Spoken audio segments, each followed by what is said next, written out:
Ang Doc Alternativo Branch.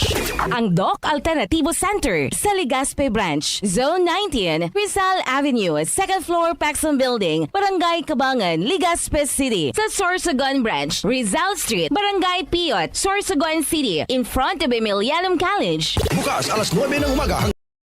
Pilipinas, Diyos Marhain Aldao Bicolandia. Welcome po sa isa na namang umaga at hitik na hitik sa impormasyong talakayan sa pagsasaka. Ang palay-aralan sa makabagong pagsasaka sa Himpapawid or School on the Air on Smart Rice Agriculture dito po sa probinsya ng Albay, the land of the world's most perfect corn. Okay, so siyempre, hatid po ito sa inyo ng Department of Agriculture sa pagkikipagtulungan ng Agricultural Training Institute, ATI, PhilRice, APAW at ng mga lokal na mamamalaan ng 15 munisipyo at 3 syudad dito sa probinsya ng Albay. Ito po ang inyong lingkod, si Kuya Mike. Tayo po ay napapakinggan sa impilan ng mga radyo dito sa Albay, sa unang distrito, DWKN 1 Radio 91.3 News FM, tuwing Sabado at Linggo sa ganap na alas 12 hanggang alauna ng hapon. At sa pangalawang distrito naman po, DCGB 729 kHz, tuwing Sabado at Linggo sa ganap na alauna hanggang alas 12 ng hapon. At sa pangatlong distrito, ang DWBC Radyo ng Libon 95.7 Fresh FM naman ang ating kasama tuwing Sabado at Linggo sa ganap na alauna hanggang alas 2 ng hapon. Opo, isang oras po tayo na magsasama-sama sa araw ng Sabado at Linggo sa loob ng 3 buwan at sabay-sabay na matututo sa mga makabagong teknolohiya sa pagsasaka o ang Smart Rice Agriculture. Gandang buhay po sa ating 2,000 farmer enrollees at syempre ang kanilang mga SOWA coordinators na nanggaling sa 15 munisipyo at 3 syudad dito sa lalawigan ng Albay.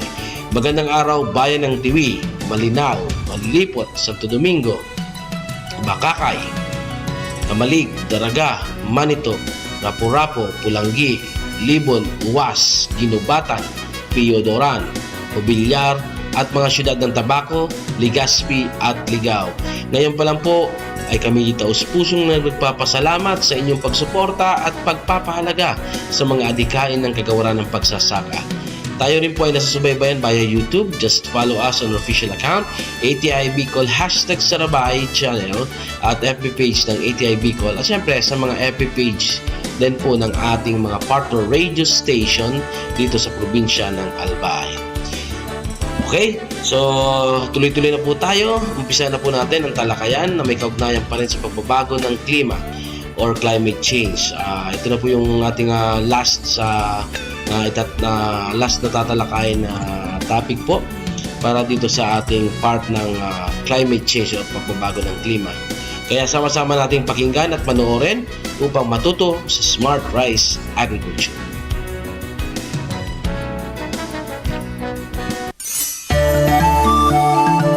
Abalang-abala ang magandang si Binibining Aurora sa walang patumanggang pagkuha ng litrato sa palayan ng kanyang ama. Kailangan daw niyang maibalita kung kailangan na bang mag-abono ng nitroheno sa palayan. Nabasa kasi niya sa PhilRice Facebook page na katakam-takam sa mga peste ang palayang bugbog sa pataba. Ano bang kababalaghan ang ginagawa mo dyan, Aurora? At paano yung pagpindot mo? Dyan ba mismo sa palayan? Ano ba nakain mo, bata ka? Baka naman nagayuma ka na. Ay, eto ba, Aling Ising? Inaalam ko kasi kung kailangan na ba ng palay ng patabang nitroheno. Baka kasi hindi pa. Sayang naman ang pambili. Tsaka, babala sa PhilRice Facebook page ay ang paglalagay ng santambak na pataba ang sanhi ng paghapay ng palay at pag-atake ng peste sa palayan. Gamit ang cellphone? Malalaman kung kailangan ng nitroheno ang palayan?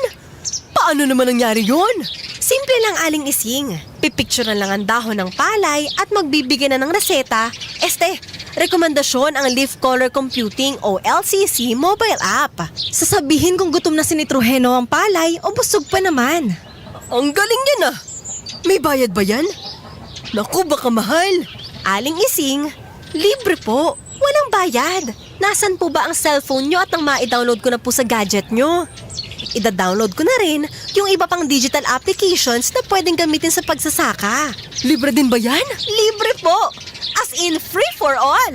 Download ko na ang Rice Crop Manager, -1 Element Technique, AgriDoc, Leaf Color Computing, at Binhing Palay apps. Ayos!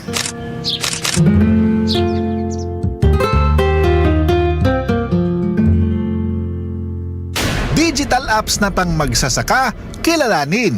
Rice Crop Manager, -1 Element Technique, Leaf Color Computing, AgriDoc at Binhing Palay app. Bukod sa mga babasahin, panonood ng technology videos at pagdalo sa pagsasanay, maaari ring magamit ang cellphone o computer upang makakuha ng mga kaalaman sa pagsasaka. Kabilang sa mga digital app na ginagamit sa pagsasaka ay ang Rice Crop Manager at -1 Element Technique na nagbibigay ng tamang rekomendasyon sa pag-aabono. Leaf Color Computing na ginagamit upang masukat ang antas ng pagkaberde ng dahon ng palay na magsasalamin sa taglay nitong nitroheno.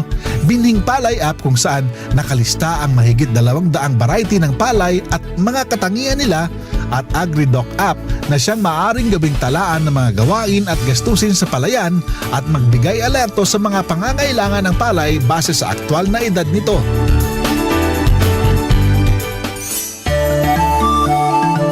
Magandang araw mga kamagsasaka. Ako po si Mang Fred at welcome sa ating programang Palay-Aralan sa Radyo, School on the Air program ng Department of Agriculture.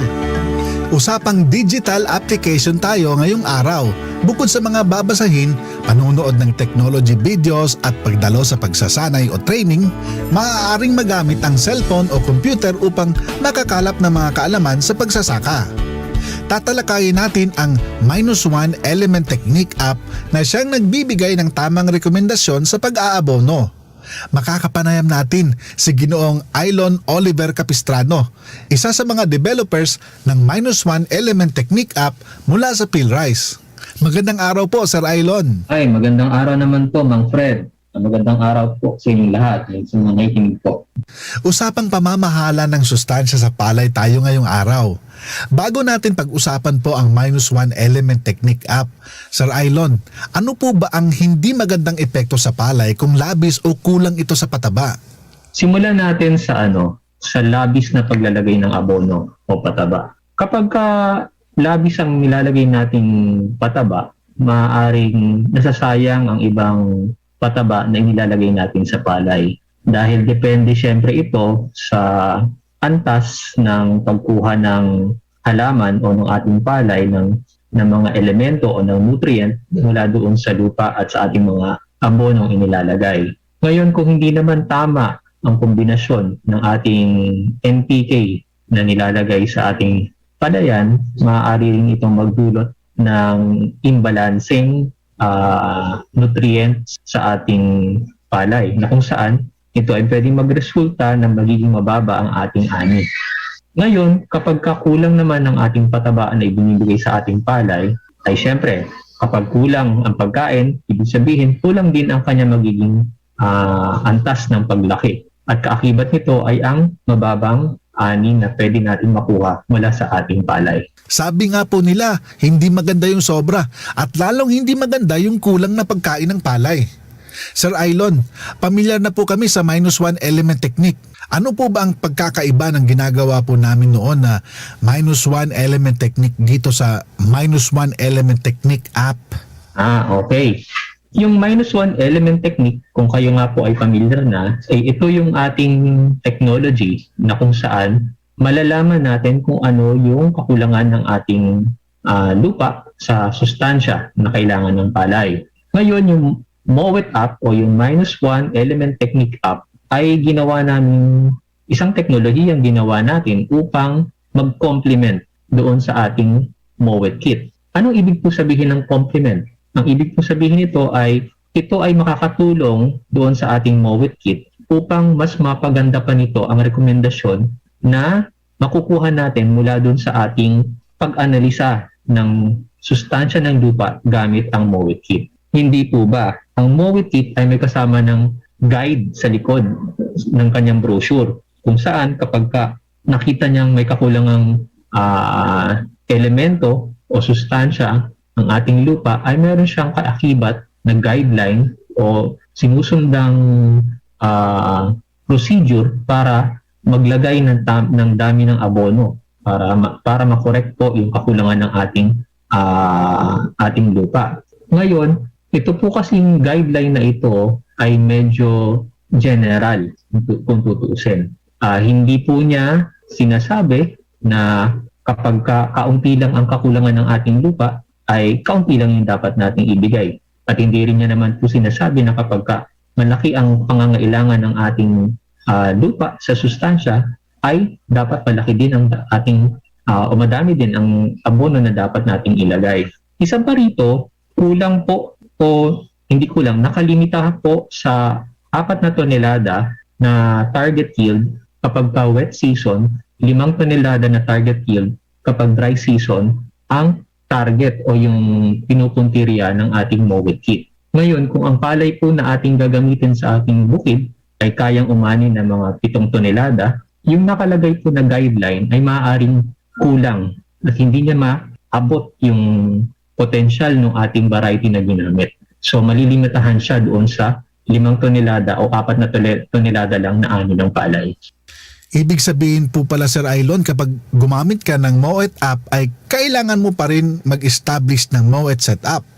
Opo, tama po kayo, Mang Fred. Kinakailangan po talaga na meron kayong mowed kit muna bago po ninyo magamit. Dahil ang resulta po ng ating mowed kit ay yun po yung magiging impormasyon na gagamitin ng mowed app upang siya ay makapagbigay ng eksaktong dami ng abono na kailangan yung gamitin upang maabot ninyo yung target yield na sinasabi ng ating mowed app. Sir Ailon, paano po ba ginagamit ang -1 element technique app o itong mowed app? Okay. Ang mowed app po ay kapag ito po ay na-download na ninyo sa inyong mga cellphone, napakadali lang po nitong gamitin. Sasagutan nyo lang po yung mga katanungan na hihingiin ng ating mowed app mula sa anong variety ang gagamitin ninyo at anong variety yung ginamit ninyo nung nakaraang anihan, gaano karami yung naani, kailan nyo po balak gamitin yung rekomendasyon na ibibigay ng mowed app, kung ito ba ay para sa tag-araw o para sa tag-ulan, yung sistema po ng pagtatanim, kung ito po ba ay lipat tanim o sabog tanim, at kung inihahalo po natin ang dayami pagkatapos ng ating anihan. Pagkatapos po masagutan yung mga impormasyon na yon, ang susunod pong itanong sa inyo o kailangan yung sagutin ay kung ano po yung mga abono na maaari nyong mabili na malapit sa inyong lugar at kung alam po ninyo ang presyo ng bawat abono na ito. Ngayon, hindi naman po kailangan lahat ng abono ay matsikanin or available doon sa inyong lugar. Basta kung ano lang po yung alam ninyong meron doon sa inyong lugar, ay yun lang po ang isasagot ninyo. At panghuli, ang kinakailangan po ay syempre yung resulta ng ating mowed kit setup. Yung sa mowed kit setup po, maaari po nating ang ilagay na impormasyon ay ang dami ng suwi o kaya yung timbang ng bawat puno ng palay na ating makukuha mula dun sa ating mga mowed setup. So yung kada paso po na may tanim na palay na naka-label na complete, minus nitrogen, minus phosphorus, minus potassium, sulfur, zinc at copper, ay titimbangin po natin ang bawat puno na makukuha natin mula sa bawat paso na ito at yun po ang magiging input na impormasyon sa ating mowed app. Sir Ailon, ito pong mowed app na ito ay saan po pwedeng mag-download at libre po ba ito? At ano-ano po ang klase ng cellphone na pwede pong maka-download? Okay, ang mowed app po ay pwede po ninyong ma-download sa Google Play Store. Ito pong mowed app ay para sa Android system lamang at hindi po pwede ang iOS o yung mga iPhone.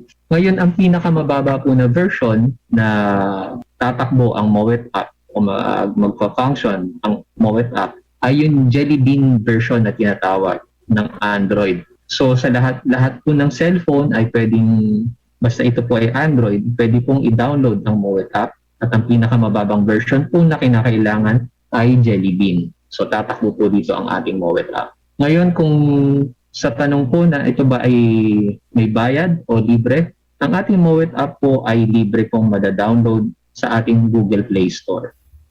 Ibig sabihin po pala Sir Ailon, napakarami pa rin palang option ng ating mga kababayan para malaman ang magandang naidudulot ng paggamit nitong Mowet app. Nabanggit po kasi natin na isa rin sa problema sa lugar yung mga inirekomenda minsan sa Mowet Kit ay wala naman pong available sa lugar, kaya napakainam po pala na kung ano yung available na pataba ay magagamit po dyan sa Mowet app. Sir Ailon, dagdag lang po namin na tanong, ano-ano po ba ang iba pang pwedeng pakinabang sa paggamit ng -1 element technique app? Maliban dun sa pwedeng magrekomenda ang Mowet app ng angkop na dami ng abono na inyong ilalagay sa inyong bukid, sa inyong palay, kasama din doon sa ating Mowet app yung tinatawag natin na yield predictor, na kung saan dito ay pwede mong malaman kung ano yung magiging ani ng inyong bukid kapag ang sinunod mo pa rin na sistema ng pag-aabono ay yung iyong nakagawian. So kunyari, nasanay ka na ang nilalagay mo ay urea lang at walang ibang abono na ang inilalagay sa iyong bukid, kasama yung resulta ng ating Mowet Kit. Magbibigay ngayon ang Mowet app ng estimate na ani mula doon sa impormasyon na ibinigay mo. Ito lang yung ginagamit mong pataba, ito yung resulta ng Mowet Kit. So yun po yung isa pang feature na makikita o magagamit natin sa ating Mowet app. Ngayon, ano po ang gamit nito? Ano po ang gamit ng yield predictor? So base doon sa resulta ng yield predictor, nakikita mo na pwede ka palang mag-ani ng ganito karaming tonelada ng palay.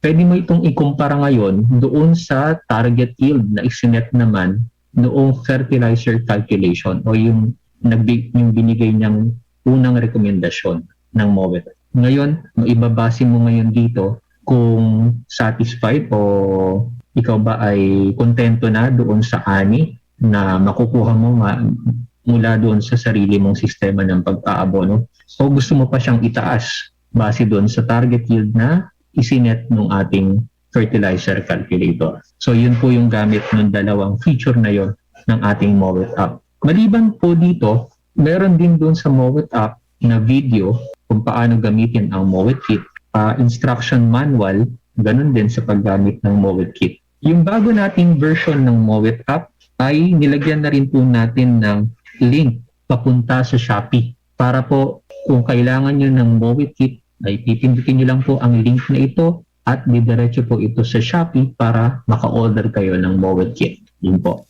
Naku, exciting po pala yung paggamit ng Mowet app kasi ituturo na rin sa iyo kung saan ka pwedeng bumili ng Mowet Kit.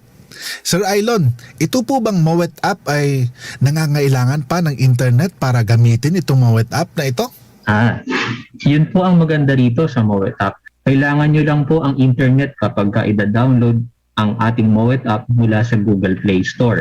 Pero kapag ito po ay naka-install na sa inyong mga cellphone, sa inyong mga smartphone, pwedeng-pwede po itong gumana, tumakbo ng walang internet connection. So offline po, magagamit po ninyo ang ating Mowet app. So kahit po kayo ay nandun sa baryo na mahina ang signal o at walang internet connection, pwedeng-pwede nyo pa rin pong gamitin ang Mowet app at makapagbibigay pa rin ito ng rekomendasyon na angkop sa inyong bukid. Ayun, mukhang kayang-kaya na nga po makipagsabayan ng mga magsasakang Pilipino pag ganyan, Sir Ailon. Kasi maaari na tayong gumamit ng mga makabagong teknolohiya sa pagsasaka. Sir Ailon, baka po may mga dagdag mensahe pa po kayo sa ating mga tagapakinig tungkol po dito sa Mowet app. Sige po. Ang masasabi ko lang ay inaanyayahan ko po ang ating mga magsasaka na subukan po ang teknolohiyang ito, ang Mowet Kit at ang Mowet app, dahil base po talaga sa mga pag-aaral, malaki po ang naitutulong ng technologies na ito upang mapaunlad pa natin ang ating ani. Ngayon, ito po ay isang hakbang din upang tayo ay ang ating rice industry o ang ating pagsasaka ay umusad patungo sa tinatawag na natin na agriculture, digital agriculture. So, yung paggamit po natin ng mga makabagong device na katulad ng cellphone na dati ang gamit lang ay para sa pagtawag, pagpicture. Ngayon po ay ginagamit na rin natin ang mga teknolohiyang ito upang magdala ng teknolohiya sa ating mga magsasaka at upang mapaganda ang kanilang mga ani. Yun po. Salamat po. Ayan, napakarami na naman po kaming natutunan sa ganito pong mga talakayan kasi pati cellphone po ay nagagamit na rin sa pagsasaka. Sana po sa mga susunod pang talakayan, Sir Ailon, ay maimbitahan po uli namin kayo para ma-share po natin sa ating mga kababayan yung mga bagong kaalaman sa pagsasaka. Maraming salamat po, Sir Ailon. Oo naman, Mang Fred. Basta kapag sabihin nyo lang po, tayo po at ang PhilRice ay parating handang makipag-ugnayan sa ating mga magsasaka. Maraming salamat po.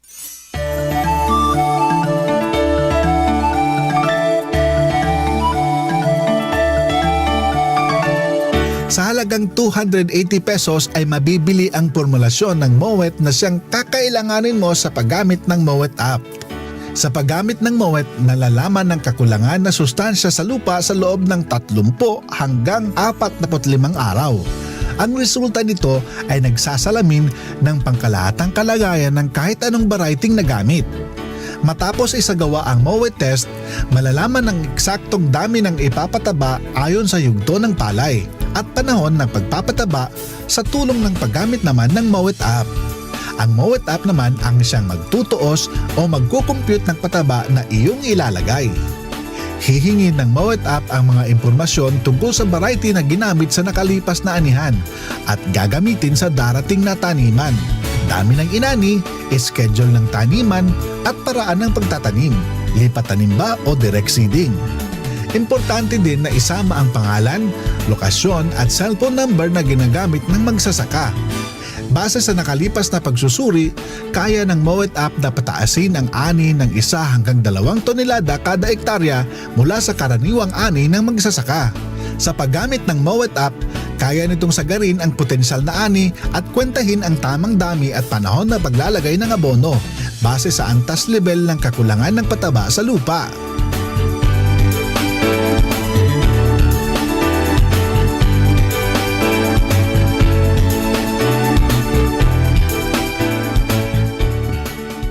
Palay Tanong. Tama o mali? Sa paggamit ng Rice Crop Manager app, nalalaman ang mga katangian ng isang variety ng palay.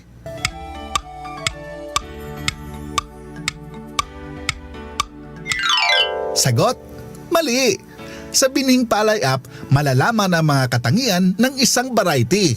Kabilang sa mga katangian ito ang potensyal na kayang anihin, reaksyon ng palay sa sakit at peste, angkop na kapaligirang pagtataniman, kabuang porsyento ng nagiling na bigas o milling recovery at kung ang kanin ay malambot o matigas. Palay Kaalaman. Sulitin ang mga digital applications na pwedeng magamit sa pagsasaka. Ang mga ito ay libre at madaling gamitin.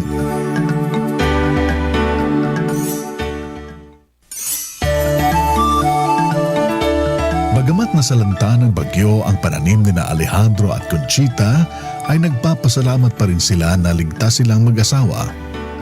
Nakakapanlambot ang inabot ng kanilang palayan. Pero laking pasalamat ni Mang Alejandro na naipasiguro niya sa Philippine Crop Insurance Corporation ang kanyang bukid. Mabuti na lamang at nakinig si Alejandro kay Conchita. Alejandro, ikuha mo na ng crop insurance ang palayan natin. Iba na ang sigurado. Naku naman, Conchita. Hindi uso yung insurance dito sa baryo natin. Yung iba nga kahit life insurance ayaw kumuha. Bahala lang yan.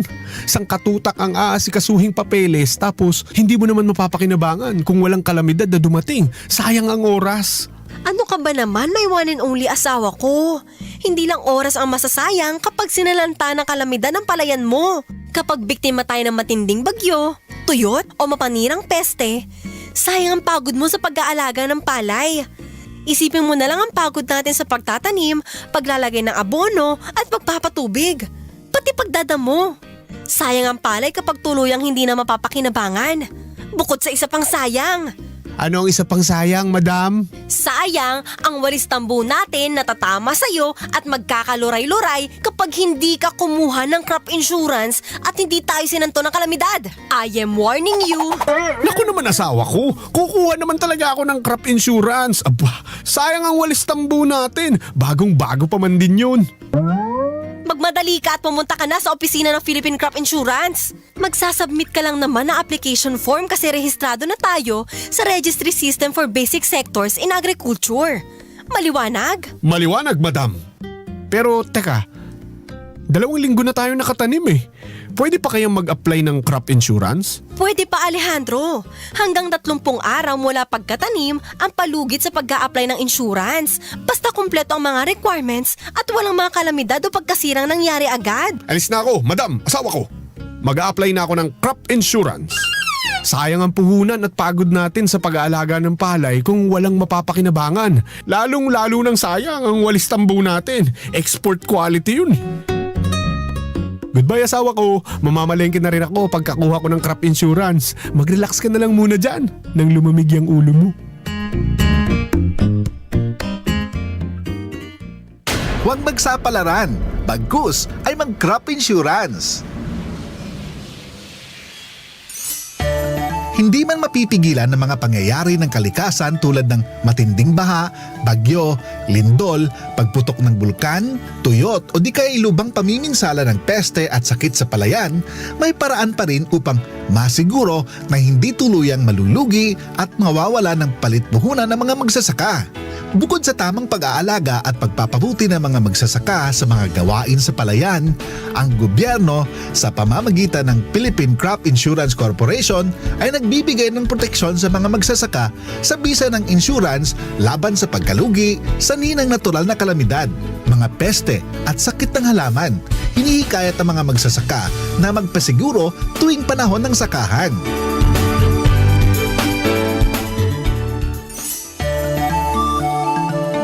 Magandang araw mga kamagsasaka. Ako po si Mang Fred at welcome sa ating programang Palay-aralan sa Radyo, School on the Air program ng Department of Agriculture. Ngayong umaga ay pag-uusapan natin kung paano magpasiguro ng pananim. Sa Philippine Crop Insurance Corporation, alam niyo ba na maaari kayong makaklaim ng hanggang 41,000 pesos sa inyong ordinaryong tanim na inbred at hanggang 50,000 pesos naman kung inbred seed production. Depende sa laki ng pinsala. Maaari ring ipasiguro ang hybrid na palay. Nasa hanggang 50,000 pesos ang posibleng makuha kung commercial production at 65,000 pesos naman kung seed production. Kaya naman wala talagang talo kapag nakasiguro ang pananim. Kaya tayo na, alamin na natin ang proseso at kung paano mag-claim ng insurance. Nasa kabilang linya ang manager ng Philippine Crop Insurance sa Region 3, si Miss Melba Manalo. Magandang araw po, Ma'am Melba. Sino-sino po ang mga kwalipikadong maka-avail ng rice crop insurance at ano-ano po ba ang mga coverage ng insurance? Okay. So sa unang pong katanungan, ang maaari pong maka-avail ng rice crop insurance ay ang mga sumusunod. Lehitimong magsasaka na nakatala sa RSBSA o Registry System for Basic Sector in Agriculture, mga magsasakang miyembro ng Irrigators Associations na naghihiram man o ng puhunan o may sariling puhunan, mga magsasakang miyembro ng mga kooperatiba na nanghihiram ng puhunan o may sariling puhunan, mga magsasakang nanghihiram ng puhunan sa mga lending institutions like Land Bank, DBP, rural banks at mga non-governmental organizations.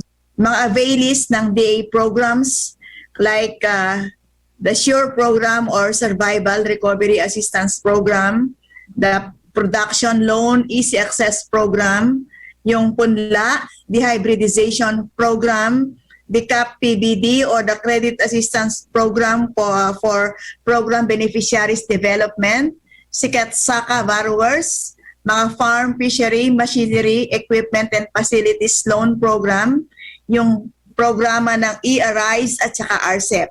At ang mga individual na nais magpasiguro o mga magsasakang may sariling puhunan. Ang coverage ng siguro ay natural na kalamidad gaya ng bagyo, baha, tuyot, pagputok ng bulkan, lindol at mga sakit at peste ng palay. At sa mga nais magpasiguro, magkano po ba ang magpa-insure? Ano-ano po ba ang mga requirements? At saan po sila makikipag-ugnayan? Ang PCIC po ay may tinatawag na variable premium rate o magkakaibang prima o halaga ng siguro sa bawat rehiyon.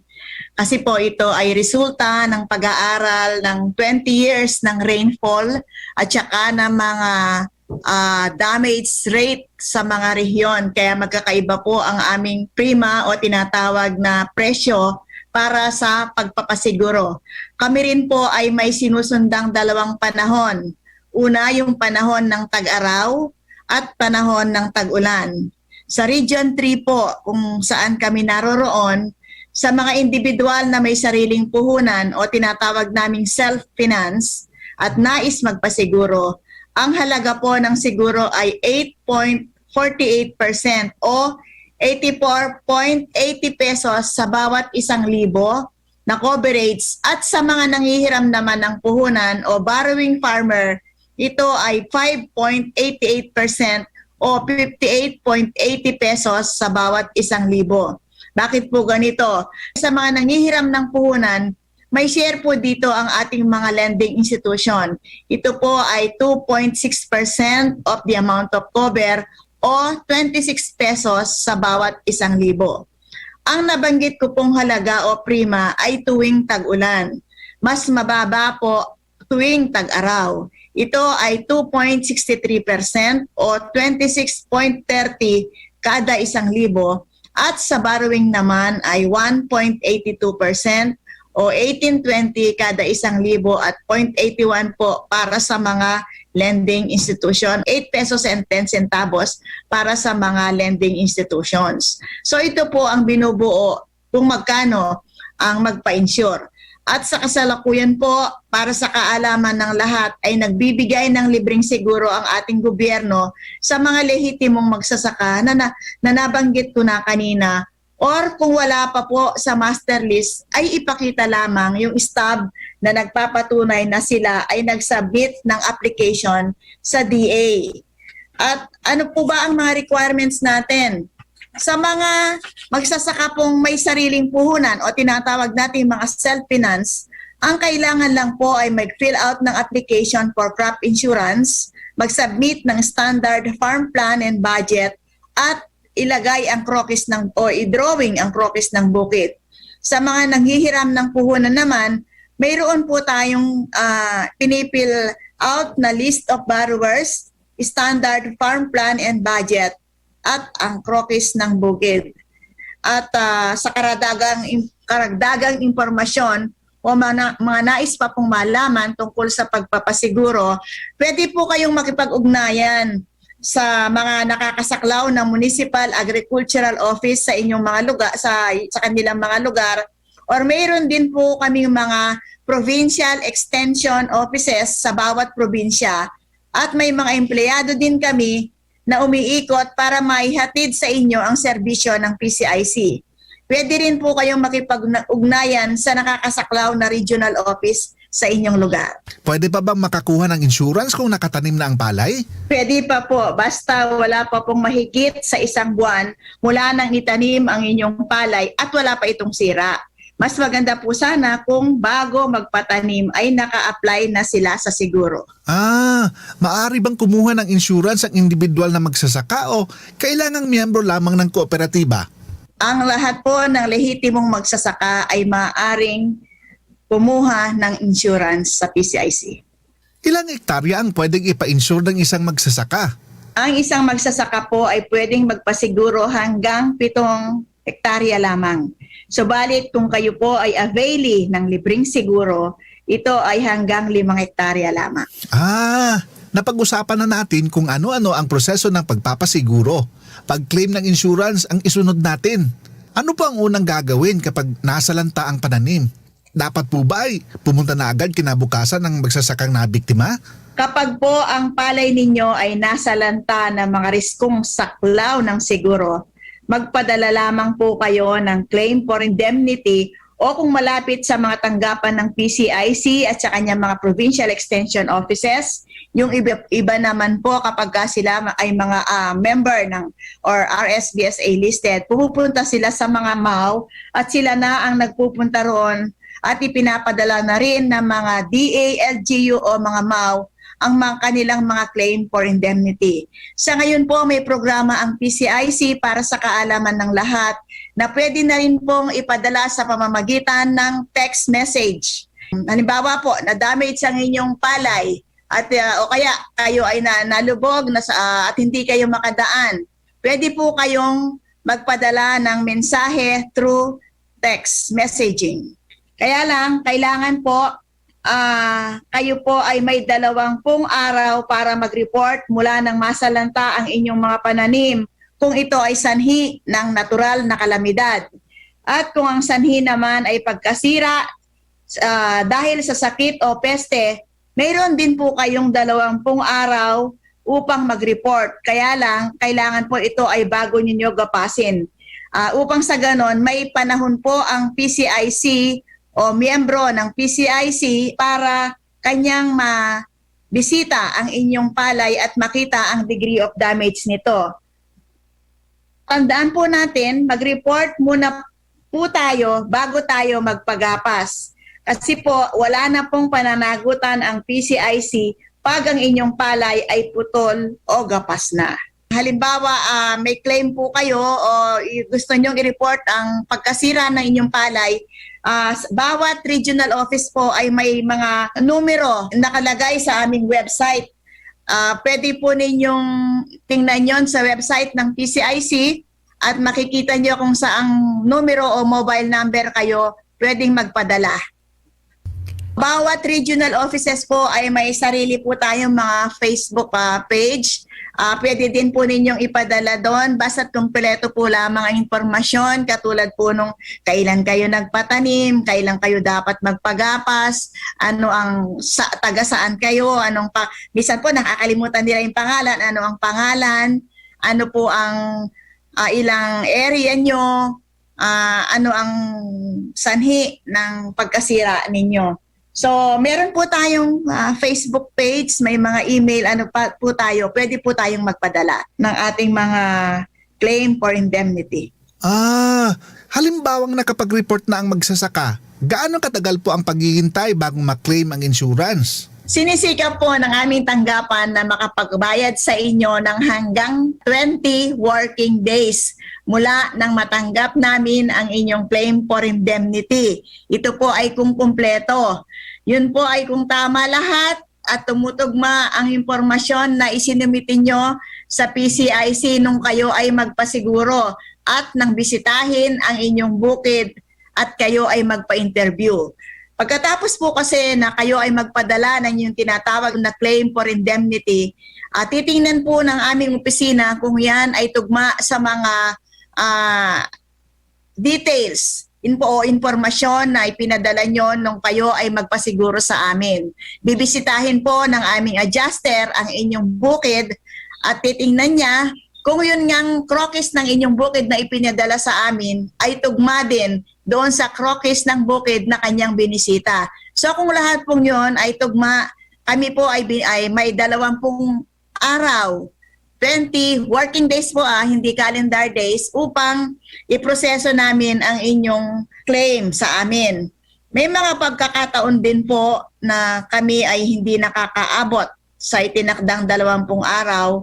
Ito po ay sa panahong ng malawakang kalamidad, katulad po ng bagyo at pagbaha. Subalit, ginagawa po namin ang lahat ng aming makakaya upang makapagbayad kami sa lalong mabilis na panahon. Sa mga hindi po kumpleto ang kanilang mga papeles, doon po tayo nagkakaroon ng tinatawag na delays. So ang request po namin sa ating mga magsasaka, kung maaari lang po na lahat po sana na kanilang isinusumite nung sila ay magpasiguro, katulad po ng bukid ninyo, yung inyong mga kahangga, at ilang hektarya ito, ano ang binhi, kailan kayo nagpatanim, sana po kumpleto din yon na kanilang i-report sa amin upang mabilis po ang pagproseso ng kanilang claim. Ang claim of indemnity ay sa madaling salita, paghahabol bayad sa seguro. Ang nakalagay dito ay ang mga pangunahing impormasyon ng ating mga magsasaka. Katulad po ng pangalan niya, ng kanyang tirahan, na kung saan ang lugar ng kanyang saka, at ano ang kanyang lawak ng kanyang saka, at ano ang kanyang binhing itinanim, kailan siya namunla, kailan siya nagpatanim. At doon din po nakasaad ang mga impormasyon tungkol sa pinsala. Ilalagay niya doon ano ba ang naging sanhi ng pinsala sa palay at kailan ito na-discover niya ang pinsala o petsa ng pinsala at anong edad ng palay o ng pananim nang ito ay mapinsala. Then ano yung luwang o sukat ng napinsalang bahagi kasi kung minsan hindi naman buong palayan ay nasisira at yung degree o tindi ng porsyento ng sira doon sa palay niya at kailan siya dapat mag-ani. Nakalagay din doon sa ating claim for indemnity o paghahabol bayad ang kokis ng bukid ng ating mga magsasaka, pati na rin yung mga halaga ng mga ginastos niya nang ito ay mapinsala. Nandun din yung kanyang pangalan at siya ay nakalagda doon. Doon sa pag-fill out nito, pwede din pong ang nakalagda ay any member of the family of the assured or the insured farmer. At ganoon din kung siya ay membro ng kooperatiba, pwede din pong yung kanilang liaison officer or any member ng cooperative na kanilang itinalaga upang makipag-transact sa PCIC. Maraming salamat po. May dagdag mensahe pa po ba kayo sa ating mga tagapakinig? Opo, kami po ay patuloy na ini-encourage natin ang ating mga mahal na magsasaka at akin pong ipinapahatid na ang ating pong gobyerno sa pamamagitan po ng Philippine Crop Insurance Corporation ay nagbibigay ng libreng siguro sa ating mga RSBSA at samantalahin po natin, napakainam po na tayo ay nakasiguro at makipag-ugnayan po lamang po tayo sa mga regional offices ng PCIC, sa mga provincial extension offices niya na sumasaklaw sa inyong lugar at upang sa ganun po makapag-avail tayo ng libreng siguro. Mag-iingat po tayong lahat at sa atin po nakasalalay ang pagkaing nasa mesa ng ating mga kababayan. Maraming salamat pong muli sa inyo at mabuhay po ang ating mga magsasaka.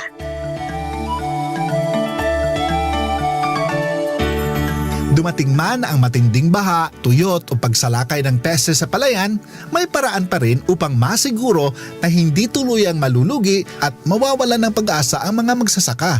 Bukod sa mga tamang pag-aalaga at pagpapabuti ng mga magsasaka sa mga gawain sa palayan, ang gobyerno sa pamamagitan ng Philippine Crop Insurance Corporation ay nagbibigay ng insurance sa mga magbubukid. Sa pag-a-apply ng crop insurance, kailangan magsumite ng application form na may layong impormasyon tungkol sa magsasaka at sa kanyang taniman. Upang makakuha ng kopya ng form na ito, maaaring sumangguni ang mga magsasaka sa tanggapan ng Philippine Crop Insurance Corporation o sa Municipal Agriculturist Office sa kanilang lugar. Isa sa mga kondisyon sa pagkuha ng libreng insurance ay dapat rehistrado ang magsasaka sa Registry System for Basic Sectors in Agriculture. Prioridad ang mga may hawak ng 1,5 hektarya pababa. Kasunod ang mga 1,5 hanggang 2 hektarya at pangatlo naman ang may mga 2 hanggang 3 hektarya. Kapag hindi naman rehistado sa Registry System for Basic Sectors in Agriculture ang magsasaka, maaaring kumuha ng certificate mula sa kanilang Municipal Agriculture Office na magpapatunay sa lawak ng sakahan na mabibigyan ng insurance. Kapag nasira ang mga pananim, kinakailangan magsumite ang magsasaka ng claim for indemnity sa loob ng 20 araw mula nang mapinsala o bago anihin kung ang tumama ay bagyo, baha, lindol o bulkan. Kung ang dahilan ng pinsala ay peste, sakit o tuyot, ipadala agad ang claim for indemnity. Ang PCIC, katuwang ang mga agricultural technologists ay nagsasagawa ng monitoring at inspeksyon ng mga naka-insure na sakahan. Umaabot sa halagang 50,000 pesos kada ektarya ang maaaring makubra mula sa insurance. Maliban sa palay, may insurance din ang PCIC para sa high-value crops, livestock at fisheries, agri-assets at maging sa magsasaka mismo at pamilya nito. Bukod dito, mayroon ding inilaan ng PCIC na death benefit na 10,000 pesos kung sakaling mamatay ang nakasigurong magsasaka na may edad 80 anyos pababa sa kahit anong dahilan habang ang nakasigurong palay ay hindi pa naaani. Para sa karagdagang impormasyon, magpunta lamang sa pinakamalapit na opisina ng PCIC o magpatulong sa Agriculture Office sa inyong lugar.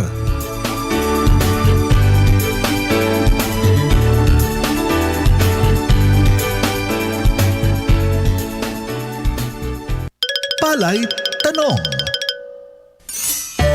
Tama o mali? Sa pagtatanim ng inbred, maaring magabol ang magsasaka ng hanggang 10,000 piso.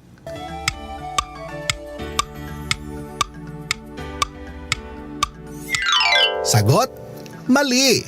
Aabot hanggang 41,000 pesos ang pwedeng maklaim ng magsasaka sa pagtatanim ng commercial inbred, hanggang 50,000 pesos kung inbred seed production.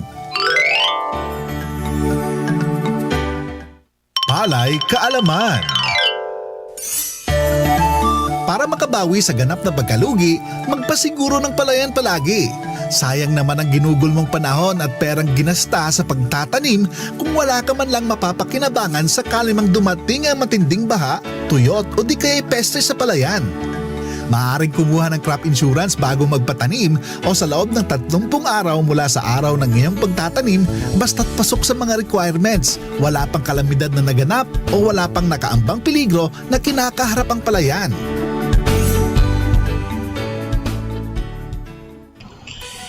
Ayang mga kaugnay, so maraming salamat po ulit Phil Rice, ang ating content developer. So mga farmer enrollees, ating natunghaya na naman ang mga aralin na may kinalaman pa rin sa climate change. Bukas po ay pagpapatuloy po natin, ngunit bukas po ay umpisa na natin. Okay? Umpisa na natin ang talakayan na may kinalaman sa palay check system na po. Okay? So napakabilis po talaga ng oras. Maraming salamat sa DA, Phil Rice at DA Bicol, sa aming Center Director, Ma'am Elsa, at sa aming Section Chief, Ma'am Prime. So maraming salamat po mga ating kaugnay sa pakikinig at panonood bukas po ulit, same time, same station, sa iba't ibang distrito dito po sa probinsya ng Albay. So nakasama po natin sa technical side si Kuya Chan at si Ate Joy Dean. At ito po ang inyong lingkod, si Kuya Mike, na nag-iwan ng isang masaganang ani, mataas na kita mga kaugnay. Stay safe and be smart in agriculture. Diyos mabalas po.